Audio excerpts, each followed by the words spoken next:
పగిలే రాళ్ళని పునాది చేసి ఎదగాలని, తరిమే వాళ్ళని హితులుగా తలచి ముందుకెళ్ళాలని,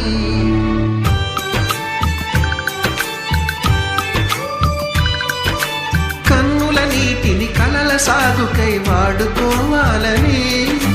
కాల్చే నిప్పుని ప్రమిదగా మలచి కాంతి పంచాలని, గుండెతో ధైర్యం చెప్పెను, చూపుతో మార్గం చెప్పెను, అడుగుతో గమ్యం చెప్పెను, నేనున్నానని నేనున్నానని, నీకేం కాదని, నిన్నటి రాతని మార్చేస్తానని.